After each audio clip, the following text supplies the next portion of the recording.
Nah oke cuy, pertanggal 19 Desember kemarin dua model iPhone basic yang masih dijual di Indonesia yaitu iPhone 13 dan iPhone 15 mengalami penurunan harga yang cukup signifikan. iPhone 13 yang sebelumnya masih dijual di harga 10 jutaan sekarang sudah bisa nih kalian dapatkan di harga 8 jutaan aja cuy. Bahkan kalau kalian jeli nih, kalian bisa mendapatkan iPhone ini dengan harga yang lebih murah lagi dengan memanfaatkan voucher diskon ataupun potongan harga yang ada di marketplace online. Dan hal ini tentu saja membuat iPhone 13 ini menjadi lebih worth it ya dibeli, mengingat iPhone ini memiliki cukup banyak kelebihan dibanding iPhone seri sebelumnya. Bahkan masih menjadi iPhone best deal dibandingkan iPhone 14 yang hanya menawarkan upgrade minor dari iPhone ini. Nah selain karena harganya yang semakin menarik, sejatinya iPhone 13 ini memang memiliki beberapa keunggulan untuk membuat iPhone ini layak untuk dibeli khususnya di penghujung tahun 2024.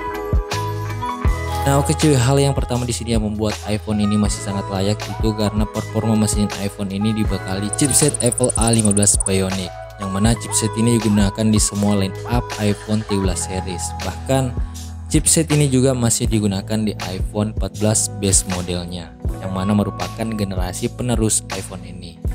Nah di atas kertas chipset ini terbilang cukup powerful ya, dengan performa single core dan multi core-nya yang lebih bertenaga, ditambah lagi dengan efisiensi daya yang lebih baik dibandingkan dengan chipset A14 Bionic yang digunakan di iPhone generasi sebelumnya. Dan seperti sudah jadi rahasia umum kalau sistem operasi iOS yang digunakan perangkat iPhone ini mampu mengoptimalkan kinerja chipsetnya karena memang dirakit dan diproduksi oleh Apple sendiri. Nah sepengalaman gue nih dalam berbagai skenario penggunaan yang gue lakukan di iPhone ini, sangat jarang ditemui adanya kendala yang berarti, khususnya dalam hal performanya dalam beberapa skenario penggunaan yang cukup berat, entah itu ketika mengedit dan merender video 4K ataupun ketika digunakan bermain game dengan settingan grafis yang maksimal. Performa yang diberikan iPhone ini terbilang stabil dan suhu yang dihasilkan masih dalam batas yang sangat wajar cuy. Dan yang menarik, walaupun refresh rate layar iPhone ini hanya terbatas di 60Hz saja, namun settingan FPS game seperti Mobile Legends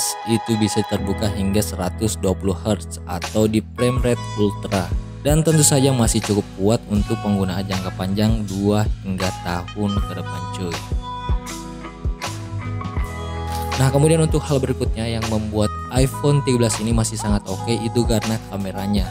Sama dengan iPhone base model lainnya, iPhone 13 ini juga dibekali dengan 2 lensa pada kamera belakangnya, yang menurut gua sudah cukup untuk berbagai skenario penggunaan untuk keperluan foto-foto.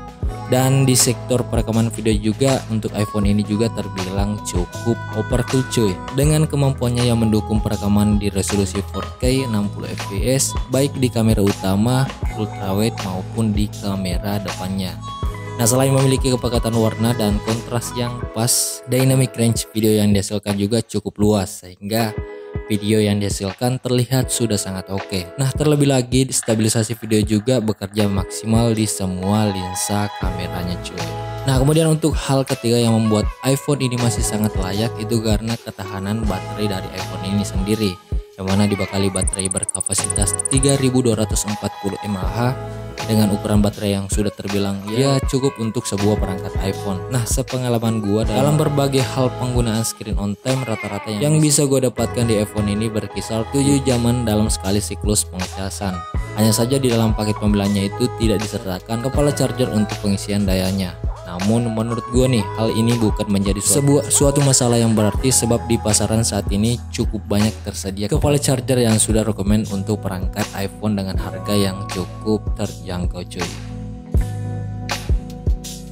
Dan kemudian untuk hal yang terakhir yang membuat iPhone 13 ini masih sangat layak dibeli itu karena dukungan software update-nya, yang mana termasuk worth it untuk penggunaan jangka panjang. Nah kalau mengacu pada dukungan pembaruan sistem yang diberikan pihak Apple pada seri iPhone sebelumnya yang memberikan dukungan pembaruan sistem selama 5 tahun, tentu hal ini kemungkinan besar juga akan didapatkan iPhone 13 yang saat ini berusia 3 tahunan, yang artinya kemungkinan besar iPhone ini juga akan mendapatkan dukungan update software paling tidak ya 2 hingga 3 tahun ke depan, atau hingga di tahun 2026 bahkan hingga di tahun 2027. Dengan begitu dipastikan iPhone ini masih menawarkan pengalaman penggunaan yang up to date baik dalam hal performa, fitur esensial, dan sistem keamanannya minimal 2 hingga 3 tahun ke depan. Dan selama penggunaan sepengalaman gua, iPhone ini sendiri terhitung cukup intens ya mendapatkan pembaruan sistem, entah itu perbaikan bug, penambahan fitur, penambahan sistem keamanan, dan dukungan update software lainnya.